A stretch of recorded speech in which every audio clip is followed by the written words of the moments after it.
തിരുവനന്തപുരത്ത് സെക്രട്ടേറിയറ്റിന് മുന്നിൽ നടത്തുന്ന ആശാ വർക്കേഴ്സിന്റെ സമരത്തിന് പിന്തുണയുമായി പ്രതിപക്ഷ നേതാവ് വി.ഡി. സതീശൻ. അനാവശ്യ സമരം എന്ന ആരോഗ്യമന്ത്രിയുടെ വിമർശനത്തിന് ആവശ്യവും അനാവശ്യവും മന്ത്രി തിരിച്ചറിയണമെന്നാണ് പ്രതിപക്ഷ നേതാവിന്റെ മറുപടി. സെക്രട്ടേറിയറ്റിന് മുന്നിൽ നാളെ ആശാ വർക്കേഴ്സിന്റെ മഹാസംഗമം സംഘടിപ്പിക്കും. സമരം 10ാം ദിനം പിന്നിടുമ്പോൾ ആശാ വർക്കേഴ്സിന് പിന്തുണയേറുകയാണ്. പ്രതിപക്ഷ നേതാവ് വി.ഡി. സതീശൻ ഇന്ന് സമരത്തിന് അഭിവാദ്യമർപ്പിച്ചു. ആരോഗ്യമന്ത്രിക്ക് ആവശ്യവും അനാവശ്യവും തിരിച്ചറിയില്ലെന്ന് പ്രതിപക്ഷ നേതാവ് പറഞ്ഞു. കയ്യിൽ കാശില്ലാത്തതുകൊണ്ടാണ് ധനമന്ത്രി സമരത്തെ തള്ളിപ്പറയുന്നതെന്നും വി.ഡി. സതീശൻ. മാറ്റി വേതനം ആക്കണം.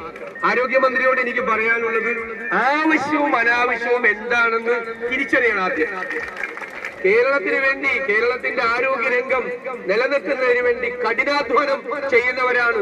അവരിൽ ഞാൻ അഭിമാനം കൊള്ളുന്നു, ഈ സംസ്ഥാനം അഭിമാനം കൊള്ളുന്നു എന്ന് പറയേണ്ട ആളാണ് നിങ്ങളോട് അനാവശ്യ സമരം എന്ന് പറഞ്ഞത്. പിന്നെ ഒരാൾ പറഞ്ഞത് എന്നാണ് കുത്തിയിളക്കി കൊണ്ടുവന്നാണ് ധനകാര്യം വന്ന്. അത് കാശില്ലാത്തോണ്ട് പറഞ്ഞ, കയ്യില് കാശില്ലാത്തോണ്ട് ഖജനാവിൽ പൂച്ച പറ്റി കിടക്കുകയാണ്. സമരം തുടരുന്നതിനിടെ 2 മാസത്തെ കുടിശ്ശിക സർക്കാർ അനുവദിച്ചു.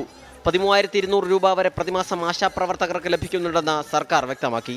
കുടിശ്ശിക തുക ആർക്കും ലഭിച്ചിട്ടില്ലെന്നും സർക്കാർ കള്ളം പറയുന്നുവെന്നും സമരക്കാരും പറഞ്ഞു. സമരത്തിന്റെ ഭാഗമായി നാളെ സെക്രട്ടേറിയറ്റിന് മുന്നിൽ ആശാ വർക്കേഴ്സിന്റെ മഹാസംഗമം നടക്കും. 10,000-ലധികം പ്രവർത്തകരെ എത്തിക്കുമെന്ന് സംഘാടകർ അറിയിച്ചു. 24 തിരുവനന്തപുരം.